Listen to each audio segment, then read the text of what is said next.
Semangat pagi, selamat bertemu kembali di hari Jumat 17 September 2021. Kita akan bersama-sama menyatukan hati, menyatukan pikir, menyatukan kehidupan di dalam persekutuan doa anggota keluarga Allah. Kita akan memulai dengan terlebih dahulu meninggalkan keramaian dunia, menenangkan pikir, menenangkan hati dalam saat teduh sejenak.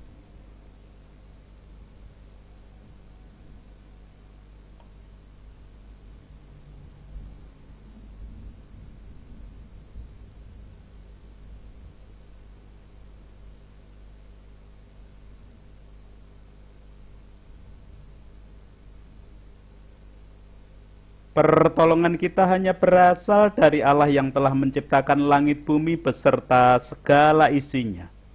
Untuk itu kasih karunia dan damai sejahtera yang dari Allah Bapa kita dan Tuhan Yesus Kristus ada pada saudara sekalian. Amin. Anggota keluarga Allah, perenungan Sabda hari ini menggunakan judul dan tema dalam ungkapan Jawa, Dilalah Kersaning Allah.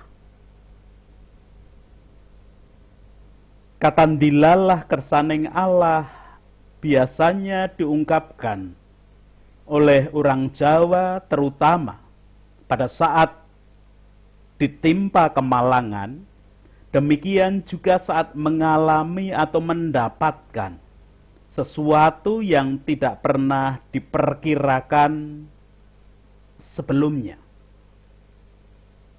Misalnya, seorang mahasiswa yang hidup jauh dari orang tua, kehabisan uang padahal bulan depan masih jauh. Di tengah kebingungannya, dia bertemu dengan pamannya yang lagi tugas di kota itu. Tentu saja dia kemudian mendapatkan uang saku dari si paman. Ketika dia menceritakan peristiwa itu kepada orang lain, dia akan berkata, "Sewaktu aku kebingungan mau pinjam uang kepada siapa? Dilalah kersaning Allah, pamanku datang, aku diberi uang yang cukup untuk biaya hidup sampai bulan depan." Namun sayang, banyak orang yang salah paham dengan istilah dilalah kersaning Allah tersebut. Seringkali orang menyamakan dengan kata kebetulan. Mungkin jika hanya kata dilalah masih bisa dipahami kebetulan. Namun menjadi tidak tepat ketika sudah menjadi dilalah kersaning Allah. Ketika saya mencoba menanyakan kepada orang tua, apa sih artinya? Dengan singkat dijawab, dilalah kersaning Allah kuwi pasrah karo sing gawe urip. Berserah kepada yang empunya hidup. Kata dilalah yang pada zaman dahulu selalu diiringi dengan kalimat kersaning Allah merupakan wujud kepasrahan masyarakat Jawa, meskipun mereka tidak mengetahui makna sesungguhnya kata tersebut. Dengan kata dilalah ini menjadikan orang Jawa pada saat itu tidak begitu menyesali atas kemalangan yang terjadi pada dirinya. Dan juga tidak jumawa atas keberhasilan yang telah dicapainya dengan segera bisa menerima baik kemalangan ataupun keberhasilan dan keberuntungan dengan lapang dada. Tidak jarang orang tua Jawa pada zaman dahulu juga menggunakan ungkapan wolo-wolo kuwato selain dilalah kersaning Allah. Namun juga banyak yang keliru sangka dengan istilah wolo-wolo kuwato, yang sering kali diartikan masih beruntung jika kuat melanjutkan kehidupan. Kalau bisa ya dijalani, tetapi kalau nggak bisa ya nggak tahu apa yang akan terjadi. Itu yang sering kali muncul di dalam pemahaman dengan istilah wolo-wolo kuwato. Contoh pada mahasiswa yang kehabisan uang di depan tadi. Sebelum bertemu dengan paman yang kemudian memberinya uang, dia mengatakan wolo-wolo kuwato. Ungkapan wolo-wolo kuwato biasanya juga diucapkan saat akan melakukan suatu pekerjaan yang dianggap besar. Saat saya juga mencoba menanyakan kepada orang tua, apa arti wolo-wolo kuwato, juga hanya memberikan jawaban singkat dengan mengatakan nyuwun kekuatan karo sing kuwasa le. Memohon kekuatan kepada yang kuasa. Anggota keluarga Allah, Rasul Paulus, pernah mengingatkan perihal dilalah kersaning Allah tersebut kepada jemaat yang pernah dibangunnya. Terlebih dahulu kita akan memperhatikan bacaan kedua leksionari hari ini. Surat Rasul Paulus kepada jemaat di Roma, pasal 11 ayat 25 sampai dengan 32, memberikan kesaksian demikian. Sebab saudara-saudara, supaya kamu jangan menganggap dirimu pandai, aku mau agar kamu mengetahui rahasia ini. Sebagian dari Israel telah menjadi tegar sampai jumlah yang penuh dari bangsa-bangsa lain telah masuk. Dengan jalan demikian seluruh Israel akan diselamatkan. Seperti ada tertulis, dari Sion akan datang penebus. Ia akan menyingkirkan segala kefasikan daripada Yakub. Dan inilah perjanjianku dengan mereka apabila aku menghapuskan dosa mereka. Mengenai Injil, mereka adalah seteru Allah oleh karena kamu. Tetapi mengenai pilihan, mereka adalah kekasih Allah oleh karena nenek moyang. Sebab Allah tidak menyesali kasih karunia dan panggilannya. Sebab sama seperti kamu dahulu tidak taat kepada Allah, tetapi sekarang beroleh kemurahan oleh ketidaktaatan mereka.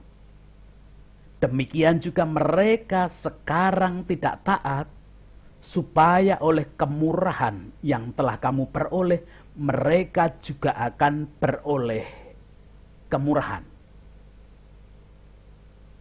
Sebab Allah telah mengurung semua orang dalam ketidaktaatan, supaya ia dapat menunjukkan kemurahannya atas mereka semua.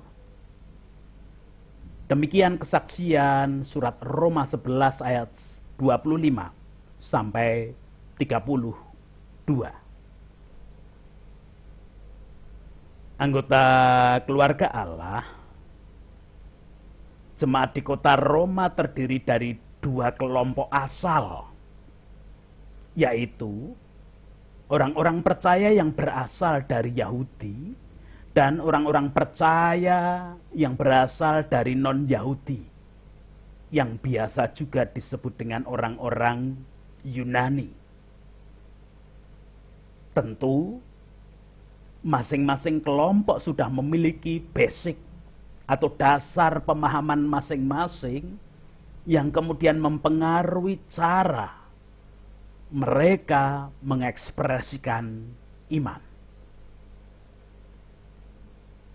Orang Yahudi mempunyai basic atau dasar keyakinan bahwa mereka adalah umat yang dipilih Allah dengan dasar kisah bahwa Allah berkenan membawa keluar Israel dari tanah perbudakan di Mesir dan dirangkai dengan janji mesianik yang mereka terima di dalam kitab Taurat mereka. Sedangkan yang menjadi basic orang-orang non-Yahudi adalah kebiasaan menggunakan logika akal mereka. Realita yang mereka amati yang terjadi adalah bahwa orang Yahudi telah menolak Mesias yang dijanjikan, yang hadir di dalam diri Yesus Kristus. Maka pemberitaan Injil juga diperuntukkan bagi orang non-Yahudi, bagi mereka. Seperti uraian pada perenungan Sabda kemarin, bahwa Injil adalah berita sukacita perihal karya penyelamatan Allah bagi manusia yang dilakukan lewat Yesus Kristus. Maka logika orang-orang non-Yahudi adalah bahwa merekalah yang kemudian diselamatkan oleh pemberitaan Injil yang telah ditolak oleh orang-orang Yahudi. Anggota keluarga Allah, karena keadaan Roma sebagai kota metropolitan, maka kemungkinan orang Yahudi yang ada di sana hanyalah orang-orang yang bekerja. Maka jumlah mereka tentu tidak sebanyak orang yang asli dari kota Roma tersebut. Maka dengan itu orang-orang Yahudi hanya menjadi bagian kecil atau minoritas dari keseluruhan jemaat di Roma. Namun sekalipun hanya minoritas atau menjadi bagian kecil, orang percaya dari Yahudi tetap memegang keyakinan bahwa merekalah umat pilihan. Maka sangatlah dipahami, sangatlah dimungkinkan ekspresi keyakinan mereka saling bersaing dan saling memaksakan, atau bahkan bisa disebut juga saling menguasai. Untuk itulah Rasul Paulus memberikan pengajaran perihal dilalah kersaning Allah, seperti pada bacaan kedua hari ini yang telah kita baca dan kita rasakan bersama di depan tadi. Anggota keluarga Allah, Rasul Paulus menyatakan perihal rahasia Allah yang harus diikuti dengan sikap keberserahan diri kepadanya. Ayat 25 bagian A, Rasul Paulus mengatakan, sebab saudara-saudara, supaya kamu jangan menganggap dirimu pandai, aku mau kamu mengetahui rahasia ini. Yang dimaksudkan oleh Rasul Paulus perihal rahasia Allah adalah kesadaran diri bahwa manusia tidak bisa mengetahui segala-galanya, dan yang bisa mengetahui semuanya hanyalah Allah. Jadi itu harus disadari oleh semua orang. Yang bisa mengetahui tentang segala sesuatu termasuk keselamatan, siapa yang akan diselamatkan, yang ditentukan menerima keselamatan oleh Allah, hanya Allah sendiri. Manusia tidak bisa memahami keseluruhan, apalagi ada istilah misteri Allah atau rahasia Allah. Alkitab terjemahan bahasa Indonesia sehari-hari membantu kita untuk memahaminya. Ayat 25a kalau dalam Alkitab terjemahan baru tertulis dalam 2 kalimat. Dalam terjemahan bahasa Indonesia sehari-hari demikian. Saudara-saudara, saya harap kalian jangan merasa sudah tahu segala-galanya. Sebab ada sesuatu hal yang dikehendaki oleh Allah, tetapi yang belum diketahui orang. Dengan demikian, kita semakin memahami yang dimaksudkan misteri ilahi atau rahasia ilahi adalah manusia harus menyadari bahwa pengetahuannya, pandangannya, dan keadaannya terbatas untuk mengetahui segala sesuatu yang terjadi. Hanya Allah yang memiliki misteri dan mengetahui semuanya. Anggota keluarga Allah, apa sih isi rahasia Allah tersebut tadi? Apa isi misteri Allah tadi?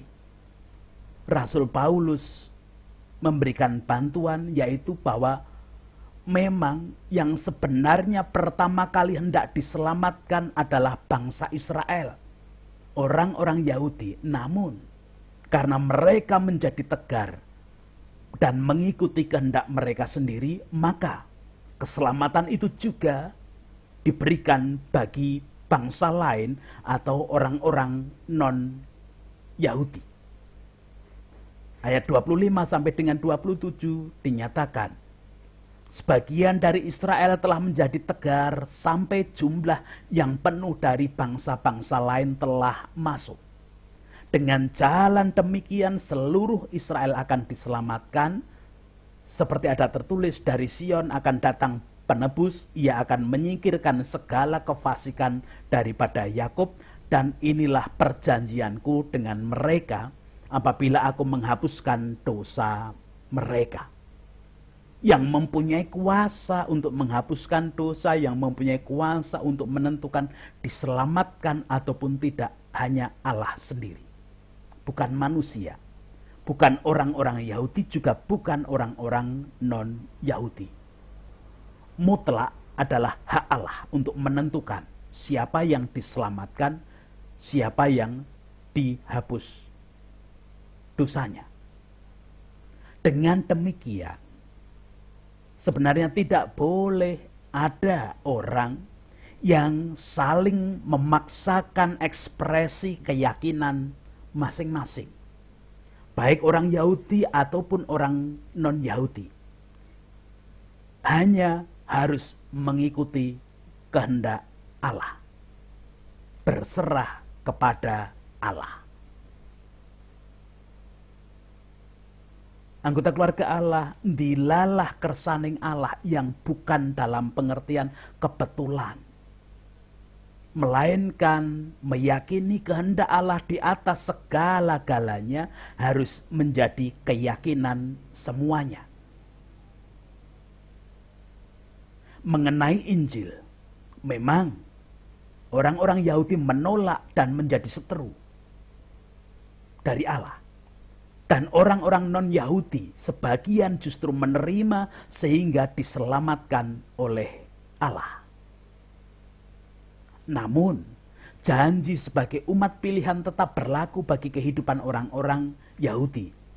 Sekalipun syarat mereka bisa menerima keselamatan adalah percaya dan mengimani Injil, wujud janji mesianik, karya penyelamatan yang dilakukan Allah di dalam diri Kristus Yesus. Dalam hal ini Allah tidak pernah menyesali dan merubah apa yang pernah dijanjikan menjadi kasih karunia dan sekaligus menjadi panggilannya. Ayat 28 dan 29 dinyatakan Rasul Paulus mengenai Injil, mereka adalah seteru Allah oleh karena kamu. Tetapi mengenai pilihan, mereka adalah kekasih Allah oleh karena nenek moyang. Sebab Allah tidak menyesali kasih karunia dan panggilannya. Semua tetap bisa diselamatkan ketika taat kepada Allah, ketika menerima karya penyelamatan yang dilakukan Allah di dalam diri Kristus Yesus. Anggota keluarga Allah, kasih karunia yang diberikan Allah yang berupa kemurahan tetap diberikan baik kepada orang-orang Yahudi maupun orang-orang non-Yahudi. Sehingga tidak layak jika saling menyatakan diri sebagai yang paling benar dalam keselamatan. Semua orang sebenarnya telah berdosa dan memberontak kepada Allah, yang mestinya dalam pengertian tidak selamat. Semua manusia kondisinya tidak selamat karena telah berdosa dan melakukan pemberontakan terhadap Allah. Namun, bagi yang percaya kepada Injil, bagi yang percaya pada karya penyelamatan Allah atas manusia yang sudah dilakukan di dalam diri Yesus Kristus, pasti diselamatkan. Bagi orang-orang non-Yahudi, bagai sebelumnya tidak taat karena dosa, tetapi setelah menerima Injil maka diselamatkan. Namun juga bagai orang-orang Yahudi yang sekalipun menerima janji, dan kemudian ketika Allah mewujudkan janji itu mereka menolak. Tatkala mereka mau berubah dari ketidaktaatan menjadi taat, pasti juga akan diselamatkan. Kesaksian di dalam ayat 30 dan 31 dinyatakan Rasul Paulus, sebab sama seperti kamu dahulu tidak taat kepada Allah, tetapi sekarang beroleh kemurahan oleh ketidaktaatan mereka. Demikian juga mereka sekarang tidak taat supaya oleh kemurahan yang telah kamu peroleh, mereka juga akan beroleh kemurahan. Tugas dan tanggung jawab baik orang Yahudi ataupun orang-orang non-Yahudi adalah mewujudkan ketaatan karena merasakan kemurahan kasih karunia yang dari Allah. Hanya merasakan kasih karunia yang dari Allah, kemudian orang bisa taat pada kehendak Allah.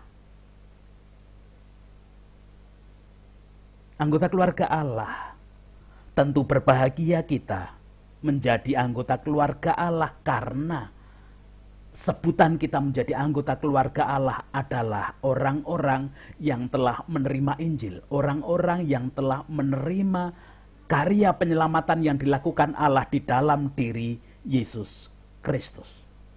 Bukan hanya janji mesianik, tetapi wujud Mesias di dalam diri Yesus Kristus yang menyelamatkan. Kita semua anggota keluarga Allah sudah menerima hal itu. Hanya ketika kita masih hidup di dunia ini, kita butuh untuk terus-menerus tetap mewujudkan ketaatan dan kesetiaan kepada Injil itu. Injil dalam pengertian, aku sudah menerima kasih karunia Allah, sudah diselamatkan di dalam diri Yesus Kristus, sehingga aku mau taat dan setia. Kita tetap butuh untuk tetap taat dan setia. Mari kita bersama-sama meyakini bahwa kuasa Allah di atas segala-galanya, hingga kita hanya akan matur dilalah kersaning Allah. Bukan dalam pengertian kebetulan, tidak. Keselamatan tidak ada yang kebetulan.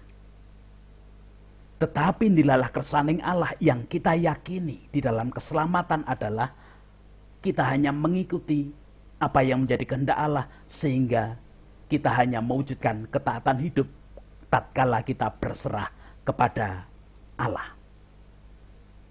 Kalaupun kita menyatakan wolo kuwato, bukan dalam pengertian yen iso Yen sanggup yo tak lakoni, yen ora yo ora sah dilakoni. Keselamatan bukan yen iso tak lakoni, yen ra iso yo wis tidak. Melainkan wolo-wolo kuato dalam pengertian memohon kuasa dan kemampuan hanya dari Allah. Sehingga setiap kita anggota keluarga Allah pasti akan dilayakkan untuk tetap taat dan setia kepadanya. Apapun keadaan dunia yang mudah berubah ini. Sehingga keyakinan aku berserah kepada Allah, dilalah kersaning Allah, tetapi kita juga memohon kekuatan Allah dengan wolo-wolo kuato akan menolong kita untuk menggapai kesempurnaan, keselamatan karena Injil. Tuhan memberkati kepada setiap anggota keluarga Allah. Amin.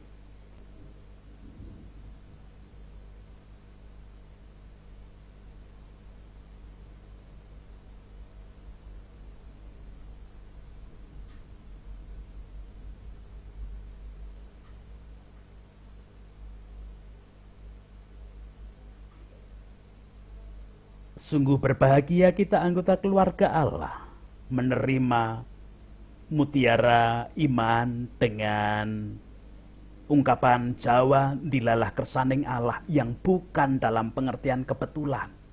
Tetapi kita justru berserah kepada Allah karena kita sadar Allah mempunyai rahasia misteri di balik semua peristiwa kehidupan, dan karena kita yakin berserah kepada Allah, kita akan memohon pertolongannya, kekuatan dan kuasanya dengan wolo-wolo kuato, dan pada saatnya ada kuasa yang memampukan kita untuk tetap taat dan setia kepada Allah.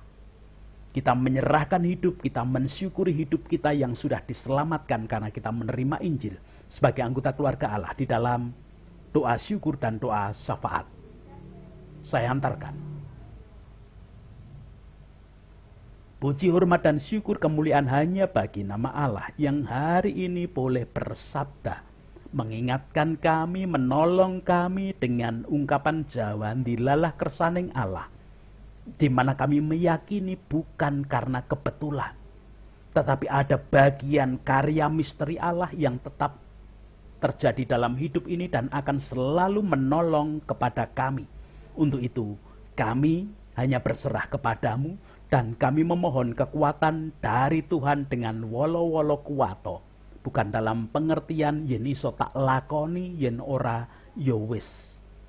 Bukan itu, namun kekuatan dari Allah akan menolong kami mewujudkan ketaatan, kesetiaan, meneladani apa yang dikehendaki oleh Yesus Kristus yang telah diwujudkan juga di dalam keselamatan yang dilakukannya. Apapun aktivitas kami hari ini, dengan segala kondisi dan keadaan, kami haturkan ke dalam tangan kasih kuasa-Mu. Biarlah Engkau yang menjadi Allah penolong penguasa hidup kami. Bahkan tatkala kami merasakan kelemahan ragawi, sakit penyakit, Engkau pun tetap menjadi Allah tempat kami berserah, Allah tempat kami memohon pertolongan dan kuasa, sehingga hidup kami tidak keliru ketika meyakini akan kasih kuasa-Mu yang penuh dengan misteri, namun keyakinan kami nyata. Tetap mengajak anak-anak kami ketika mereka belajar, menikmati, merasakan kasih kuasa-Mu, mewujudkan ketaatan kepada Allah, dan mengandalkan kuasa Allah di dalam segala kehidupan, sehingga anak-anak kami pun menjadi orang-orang yang berbahagia bersama-sama dengan kami. Sekarang kami tak berdoa untuk bangsa dan negara melalui para pemimpin, wakil rakyat, tokoh masyarakat, tokoh agama, semua komponen bangsa dan negara ini dengan segala keadaan. Kondisi pandemi yang dihadapi bersama-sama, kami tetap mengandalkan Tuhan. Kami yakin ada bagian-bagian kehendak Allah yang terjadi, sekalipun misteri bagi kami, namun itu terbaik bagi hidup kami. Sehingga kami memohon kekuatan dari Allah menghadapi suasana pandemi ini. Program vaksin yang dilakukan bersama-sama kasih kuasa-Mu nyata bagi kehidupan. Bangunan kerukunan, bangunan toleransi tetap kami haturkan dalam tangan kasih kuasa Tuhan saja. Itu doa-doa dan permohonan kami Ampuni Tuhan dosa kesalahan kami, karena kami sadar terbatas kemampuan dan manusiawi kami, sehingga kami hanya akan berserah kepada Allah dan kami hanya akan memohon kekuatan kepada Allah juga. Ampuni dosa kesalahan para pemimpin kami, wakil rakyat, tokoh masyarakat, tokoh agama, semua komponen bangsa dan negara ini. Di dalam Kristus kami boleh berdoa dan menghaturkan semuanya. Amin. Bersama menerima berkat Tuhan, kasih karunia dan damai sejahtera yang dari Allah Bapa kita dan Tuhan Yesus Kristus, di dalam persekutuan dengan Roh-Nya yang kudus, tercurah, melingkupi, menguasai, melayakkan setiap anggota keluarga Allah mewujudkan sabda hari ini. Amin.